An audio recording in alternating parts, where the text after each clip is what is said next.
सूरज की मशालें थामे हुए जिस दम पे जवानी चलती है। सूरज की मशालें थामी हुई जिस दम पे जवानी चलती है। पूरब से लेकर पश्चिम तक सबकी तकदीर बदलती है। तूफान को आँख दिखाने दो, बिजली को कड़क कर आने दो। तूफान को आँख दिखाने दो, बिजली को कड़क कर आने दो।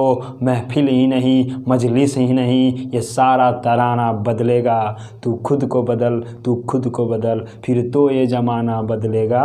तू खुद को बदल, तू खुद को बदल, फिर तो ये ज़माना बदलेगा। नमस्कार, मैं आनंद वर्मा आप सभी का स्वागत करता हूं आपके अपने YouTube चैनल ज्ञान बाजार में।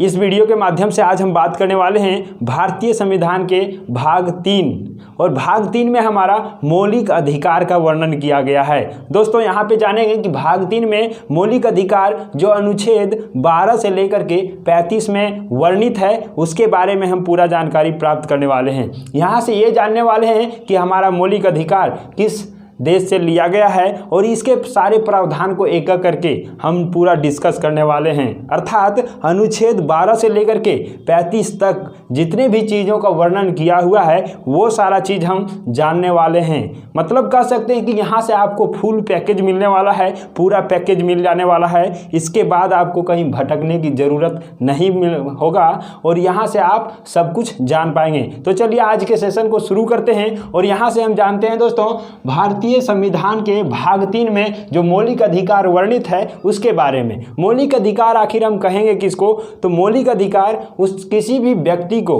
अपने हक के अनुसार रहने के लिए, अपने हित के अनुसार कुछ करने के लिए जो भी अधिकार संविधान के द्वारा प्राप्त किया गया है, जो दिया गया है, उसी को मौलिक अधिकार कहते हैं। इसको मूलभूत अधिकार भी कहा जाता है।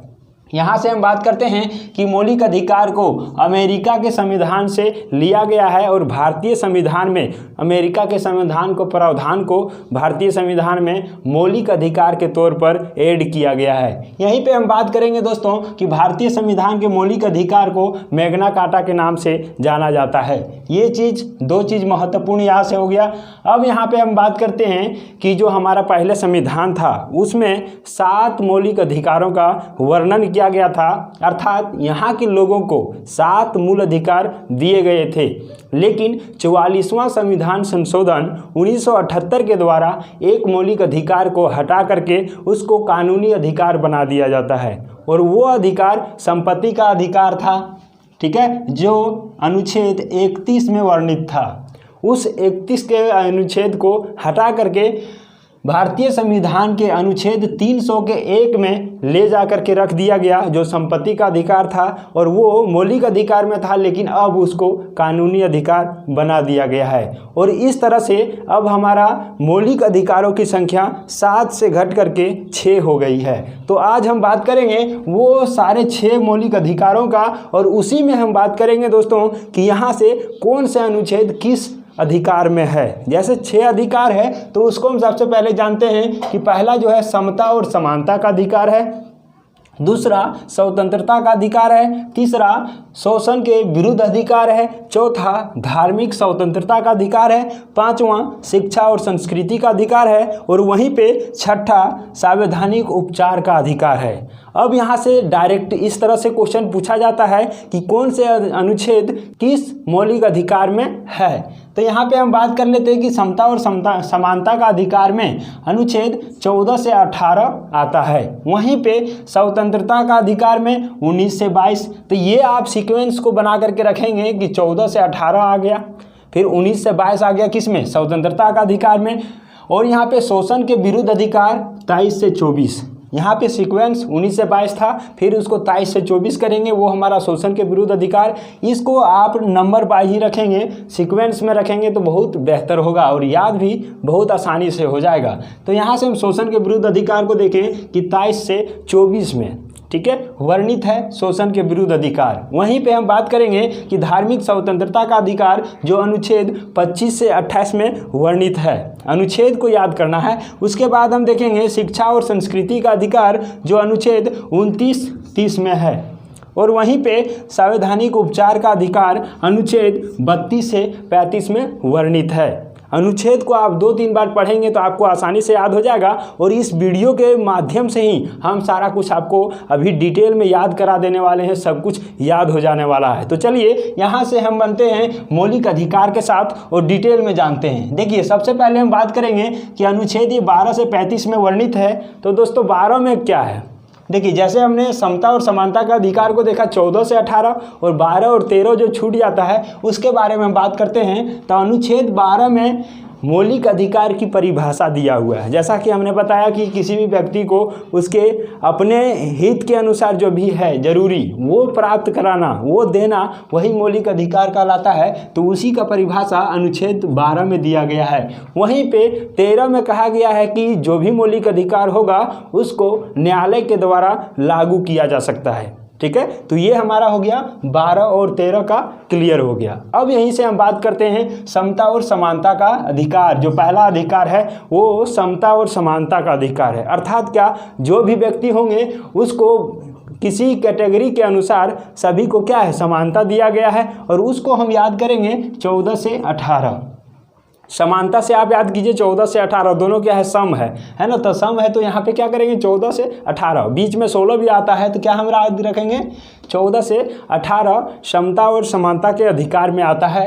तो ये हो गया हमारा अनुच्छेद। अब यहाँ पे हम डिटेल बात करेंगे कि 14, 15, 16, 17 और 18 में क्या क्या है। तो यहाँ पे हम देखते हैं कि अनुच्छेद 14 जो है उसमें बोला गया है कि जितने भी लोग हैं वो कानूनी तौर पर सभी क्या है, समान हैं, सभी को समान अधिकार दिया गया है। कानून सभी के लिए बराबर है, सभी के लिए एक कानून बनाया गया है। तो वहाँ पे कानून के समक्ष समानता दिया गया है। वहीं पे बात करेंगे 15 में हमारा क्या होगा, धर्म, जाति, लिंग, मूल वंश और जन्म स्थान के आधार पर समानता दिया गया है। अर्थात कहेंगे कि किसी भी व्यक्ति से उसके धर्म के आधार पर उससे भेदभाव नहीं कर सकते हैं, उसके जाति के आधार पर उससे भेदभाव नहीं कर सकते हैं, और वहीं पे लिंग के आधार पर भी भेदभाव नहीं कर सकते हैं। और बहुत होता है कि उसके मूल वंश के आधार पर भी भेदभाव किया जाता है। तो इस अधिकार के तहत कोई भी उससे भेदभाव नहीं कर सकता है। और वहीं पे देखेंगे दोस्तों कि जन्म स्थान के आधार पर भेदभाव भी नहीं कर सकता है। न बहुत होता है कि उसके जन्म स्थान के तौर पर उसे क्या किया जाता है, अपमान किया जाता है। तो ऐसा भी नहीं कर सकता है। क्यों? क्योंकि उसको समानता का अधिकार मिला हुआ है कि जन्म स्थान के आधार पर कोई भी उससे अपमान नहीं कर सकता है। तो यहीं पे हम बात किए कि 15 में था धर्म, जाति, लिंग, मूल, ये हमारा मूल वंश या फिर जन्म स्थान के आधार पर कोई भी भेदभाव नहीं कर सकता है, सबको समानता प्राप्त है। अब हम बात करते हैं कि अनुच्छेद जो 16 है उसमें सरकारी नियोजन और लोक नियोजन के बारे में बात किया गया है। इसका मतलब क्या हुआ कि कोई भी सरकार के द्वारा यदि पद खाली हो तो उसमें सभी का जो है समानता होना चाहिए। तो वही है कि सरकारी पदों के लिए सभी को समानता दिया गया है। लेकिन यहीं पे अनुच्छेद 16 के 4 में कहा गया है कि कुछ ऐसे तबके के लोग हैं जिनको आरक्षण भी दिया जाएगा। तो आरक्षण के बारे में जब भी पूछें तो अनुच्छेद 16 के 4 में है, 16 का खंड 4 में वर्णित किया गया है आरक्षण। अब यहाँ पे हम बात किए दोस्तों कि सभी को सरकारी नियोजन समान दिया गया, और यहीं पे बात कर रहे हैं कि आरक्षण। तो संविधान बनाते वक्त ये प्रावधान दिया गया कि हमारे भी समाज में बहुत तरह के लोग हैं और कुछ नीचे तबके के लोग हैं, और सभी को समान बनाने के लिए नीचे तबके के लोगों को कुछ आरक्षण देकर के उसे प्रोत्साहित करके आगे बढ़ाने का काम किया जाता है। और वहीं पे जो व्यक्ति आगे बढ़ रहे हैं उनको तो कोई छेड़छाड़ नहीं है, वो तो आगे बढ़ते ही जा रहे हैं, लेकिन जो नीचे तबके के हैं उनको भी ऊपर उठने के लिए मौका दिया जाता है, उसी के तहत आरक्षण भी दिया जाता है। तो यहाँ पे आप याद रखेंगे 16 के 4 में है आरक्षण के बारे में। अब हम बात करते हैं अनुच्छेद 17 का। 17 में दोस्तों छुआछूत है, जिसको अस्पृश्यता भी कहते हैं। छुआछूत बहुत सारे जाति के नाम से भी होता है और धर्म के नाम से भी होता है। जैसे कोई छोटे जाति के हैं तो उनसे लोग टच नहीं करना चाहते या फिर उनका छुआ हुआ यूज नहीं करना चाहते हैं। तो ये चीज़ कानून, ये चीज़ मौलिक अधिकार उसको समाप्त करता है और कहता है कि सभी को क्या है, बराबर अधिकार है, छुआछूत की भेदभावना को समाप्त किया जाए। ठीक है, तो 17 में क्या है, अस्पृश्यता या फिर छुआछूत, तो इसको समाप्त कर दिया गया है, सभी के लिए समान है। यहीं पे हम बात करते हैं कि उपाधियों का अंत। कोई भी उपाधि है, पहले हुआ करता था हम ये हैं हम वो हैं, लेकिन वो क्या है, सारा उपाधि को समाप्त कर दिया गया। जितने भी प्रकार के उपाधि थे, पहले बड़े घरानों को ज़्यादा रिस्पेक्ट मिलता था, उसी आधार पर क्या किया गया कि सभी को समानता दे दिया गया कि आपका उपाधि जो था वो समाप्त है, अब सभी इक्वल हो गए हैं। या अब इसको देखिए दोस्तों, इसको याद करने का सबसे आसान तरीका हम बताते हैं कि देखिए सबसे पहले क्या हो गया, कानून की समानता हो गया, सबके लिए कानून बराबर हो गया भैया। तो यहाँ पे हम क्या करेंगे, धर्म, जाति, लिंग और जन्म स्थान के आधार पर भेदभाव तो होगा नहीं, सबके लिए कानून बराबर हो गया। ठीक है, वहीं पे बात करेंगे, कानून बराबर है तो सबको क्या होगा, सरकारी नियोजन जो है सभी को समान अवसर मिलेगा। वहीं पे बात करेंगे, सब बराबर यदि हो गए हैं तो धर्म, जाति, लिंग, आधार सब बराबर हो गया, तो उसके आधार पर क्या करेंगे, अस्पृश्यता खत्म, छुआछूत की भेदभावना समाप्त हो गया। और जब ये समाप्त हो गया तो उपाधि भी समाप्त हो गया। उपाधि किसको मिलता था, जाति के आधार पर मिलता था, है ना, तो वो भी क्या हो गया, समाप्त। तो उपाधियों का भी समाप्ति, तो कानून की समानता, धर्म, जाति, लिंग की समानता, और वहीं पे समानता, और फिर सरकारी नियोजन की समानता जिसको हम कहते हैं लोक नियोजन, और इसी में अस्पृश्यता को भी अंत कर दिया गया, और साथ ही साथ उपाधियों का भी अंत कर दिया गया। और इस आधार से सारे लोग क्या है, बराबर हो गए हैं। ठीक है, सभी को समानता दे दिया गया कानून के तहत। इसी को हम कहते हैं दोस्तों समानता और समता का अधिकार। अब यहाँ से हम बात करने वाले हैं दूसरा जो हमारा मौलिक अधिकार है वो हमारा स्वतंत्रता का अधिकार है। इसमें हम बात करेंगे अनुच्छेद कौन कौन से आते हैं, तो 19 से लेकर के 22 तक के अनुच्छेद यहाँ पे हमारा स्वतंत्रता का अधिकार में आएगा, अनुच्छेद 19 से 22। अब इसमें हम बात करते हैं 19 से 22 में क्या वर्णित है, इसमें थोड़ा सा हम डिटेल जानेंगे, क्योंकि यहाँ पे बहुत सारी चीज़ों का वर्णन किया गया है, और यहाँ से दोस्तों एग्जाम में बहुत सारे प्रश्न पूछे जाते हैं, और डायरेक्टली भी पूछ लिए जाते हैं और घुमा फिरा कर भी पूछ लिए जाते हैं। तो दोनों तरह से हम यहाँ पे देखने वाले हैं। ये हमारा स्वतंत्रता का अधिकार अनुच्छेद 19 से 22 में है, और यहीं पे बात करते हैं अनुच्छेद 19 में क्या चीज़ वर्णित किया गया है। तो देखिए अनुच्छेद 19 में अभिव्यक्ति की स्वतंत्रता, कोई भी व्यक्ति है उसका क्या है, अपना अभिव्यक्ति है। ठीक है, उसके स्वतंत्रता को ऐड किया गया है, और इसके 6 उपखंडों में बांट करके सभी को वर्णित किया गया है। तो इसको हम देखते हैं 19 का 1 में जो है उसमें बोलने की स्वतंत्रता है, सारे लोग अपने अनुसार से कुछ बोल सकते हैं, है ना, अपना बात कहीं भी रख सकते हैं, इसकी स्वतंत्रता 19 के 1 में है। ठीक है, दूसरा यहीं पे इसी में बात करेंगे तो प्रेस की स्वतंत्रता है, मीडिया वालों की स्वतंत्रता है, जो संविधान का एक पिलर भी कहा जाता है, उनको भी यहीं से स्वतंत्रता मिला हुआ है, कहीं भी बोल सकता है कुछ, है ना। तो ये चीज़ आप देखेंगे तो प्रेस की स्वतंत्रता हमारा 19 का 1 में आ गया। वहीं पे हम बात करेंगे अनुच्छेद 19 का 2 में, इसमें है क्या है कि कहीं भी कोई भी व्यक्ति शांतिपूर्ण तरीके से सम्मेलन कर सकता है ना, 10-20 लोगों को बैठा करके वहाँ पे शांति ढंग से सम्मेलन कर सकता है बिना किसी हथियार का। ठीक है, तो ये हमारा 19 के 2 में है। वहीं पे 19 का 3 में हम देखेंगे तो संघ बनाने की, कोई भी अपना टीम बना सकता है, तो वो जो है संघ बनाने की जो है स्वतंत्रता, ये हमको मिला हुआ है अनुच्छेद 19 का 3 से, कि कोई भी व्यक्ति अपना संघ बना सकता है। वहीं पे हम बात करते हैं दोस्तों 19 का 4 में जो है, अनुच्छेद 19 के 4 में देखेंगे कि भारत के किसी भी क्षेत्र में घूमने का भी अधिकार दिया गया है 19 के 4 के तहत। अब हम बात करते हैं 19 का 5 में, इसमें क्या है कि कोई भी व्यक्ति वो भारत का है तो वो कहीं भी अस्थायी निवास कर सकता है भारत के अंदर, तो वो अधिकार मिला हुआ है 19 का 5 के अनुसार, अस्थायी निवास कहीं भी बना सकता है।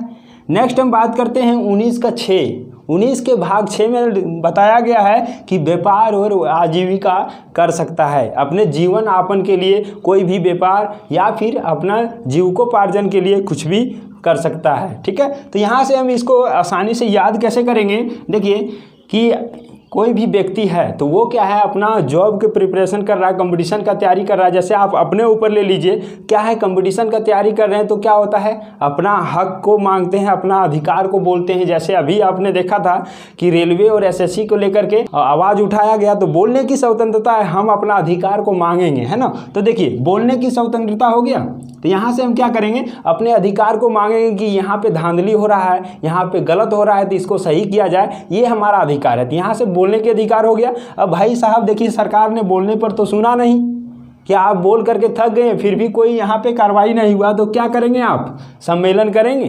तो 19 के 2 में क्या हो गया कि बोलने पर नहीं सुना तो हम क्या करेंगे? सम्मेलन करेंगे भैया।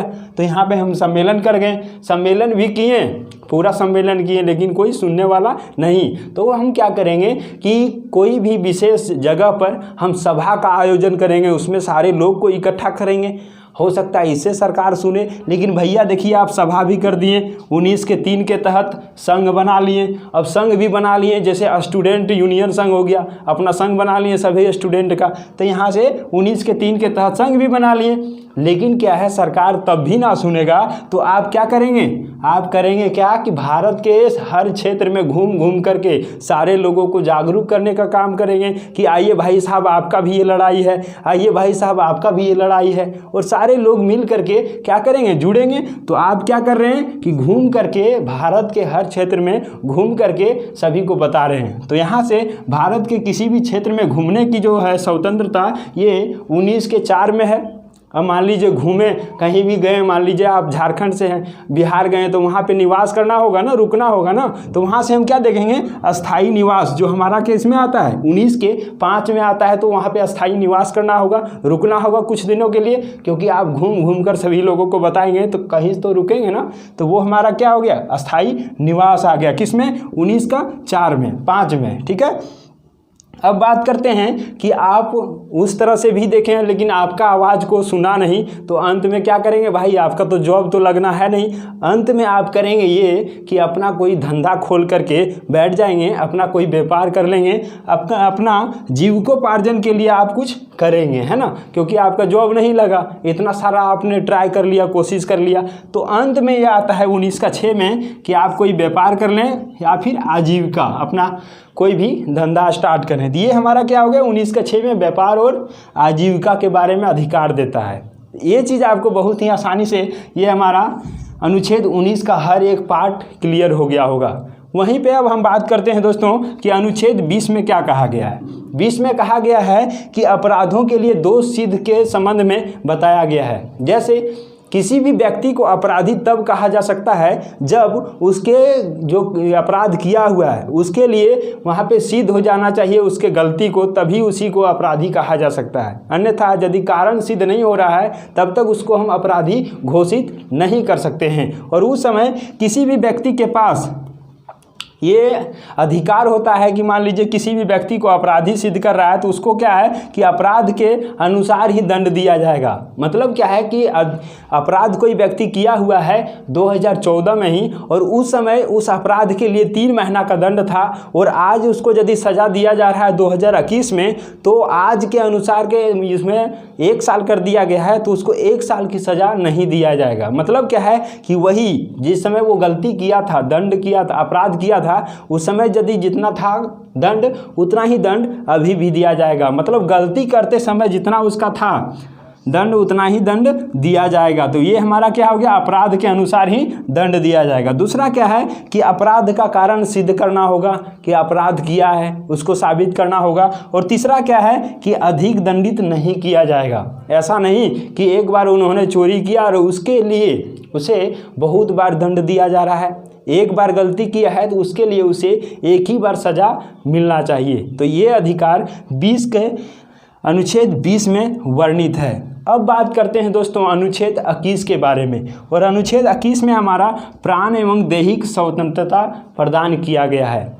ठीक है, कोई भी व्यक्ति को उसका प्राण लेने के लिए उसमें क्या है, उसको दैहिक स्वतंत्रता भी मिला हुआ है। तो ये हमारा 21 में वर्णित है। यहीं पे हम बात करते हैं 21 का एक उपखंड है जिसको 21A के नाम से कहते हैं। और इसमें क्या है कि अनिवार्य शिक्षा, जो 6 वर्ष से 14 वर्ष के जितने भी बच्चे हैं उन सभी को अनिवार्य शिक्षा प्रदान करने का यहाँ पे कहा गया है। और ये जो अनुच्छेद है इसको बाद में जोड़ा गया था 86वां संविधान संशोधन 2002 के तहत।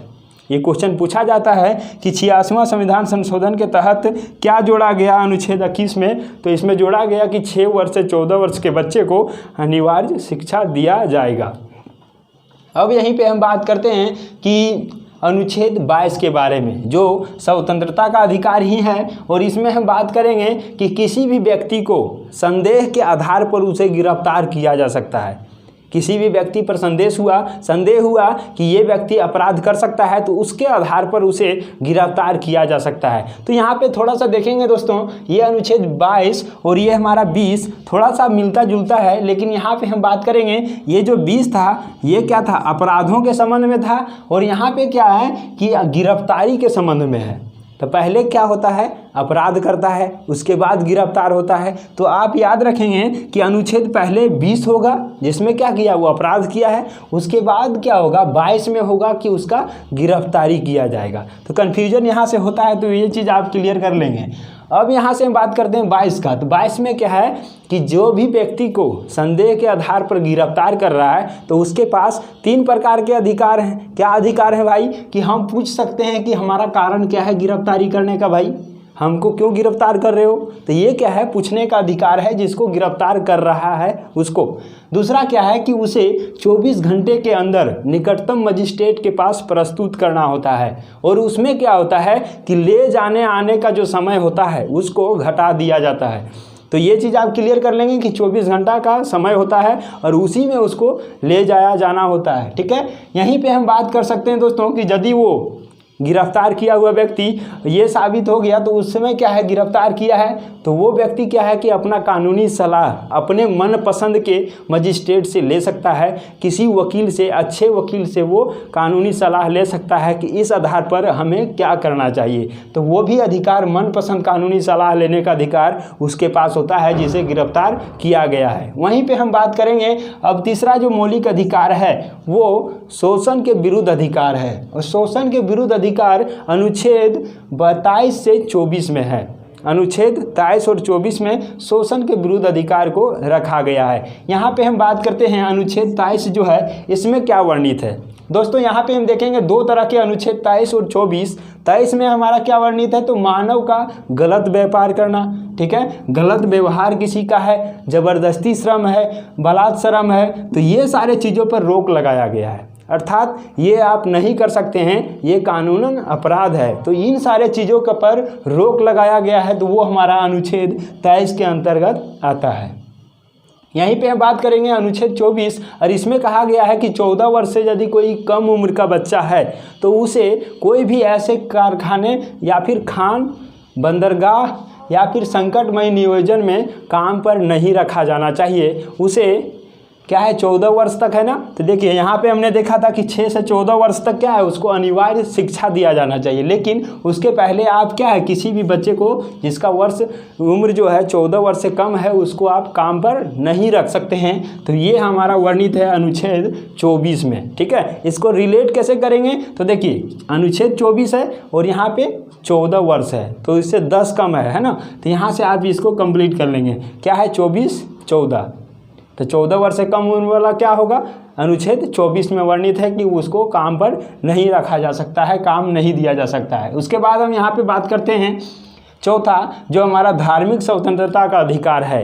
धार्मिक स्वतंत्रता का अधिकार में अनुच्छेद 25 से 28 में इसका वर्णन किया गया है। इसमें हम बात करते हैं दोस्तों अनुच्छेद 25 जो है इसमें कहा गया है कि किसी भी धर्म को मानने या फिर प्रचार प्रसार करने का फुल अधिकार दिया गया है। जो भी यहाँ के लोग हैं वो अपना किसी भी धर्म को मान सकते हैं, उसका प्रचार प्रसार कर सकते हैं, उस पर कोई रोक नहीं लगाया गया है, सभी को समानता दिया गया है। यहीं पे हम बात करेंगे 26 में क्या है, 26 में हमारा बात किया गया है कि धार्मिक कार्यों का जो है प्रबंधन की स्वतंत्रता।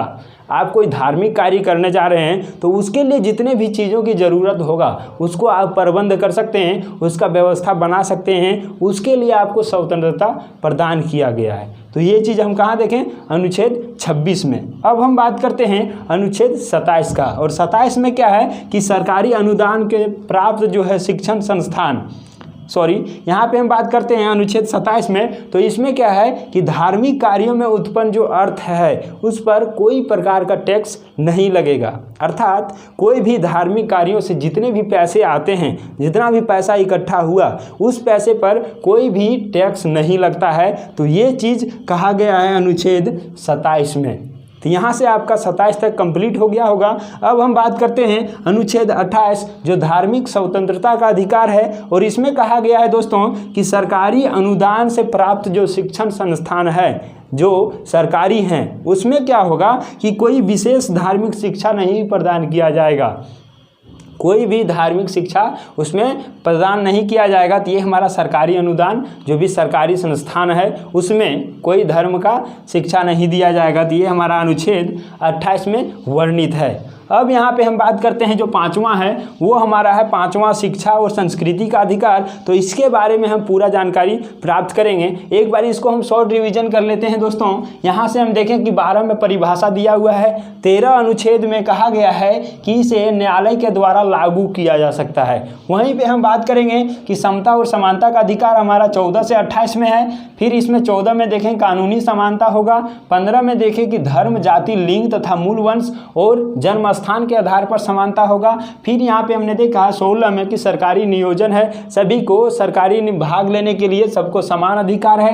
यहीं पे 17 में बात की है कि अस्पृश्यता मतलब छुआछूत को अंत किया गया है, और 18 में उपाधियों का अंत किया गया है। फिर हम बात किए कि दूसरा जो हमारा अधिकार है वो स्वतंत्रता का अधिकार है, और जिसका वर्णन अनुच्छेद 19 से 22 में किया गया है। और इसमें देखें कि 19 में अलग अलग तरह के अधिकार दिए गए हैं। इसमें था बोलने की अधिकार, प्रेस की स्वतंत्रता, दूसरा में था सम्मेलन करने का, और तीसरा में संघ बनाने का, और चौथा में भारत के किसी भी क्षेत्र में घूमने का, और 5वां हमारा अस्थायी निवास करने का, और छठा व्यापार और आजीविका करने का अधिकार प्राप्त था। वहीं पे हम बात की है कि अनुच्छेद 20 में अपराधों के लिए दोष सिद्धि के संबंध में था।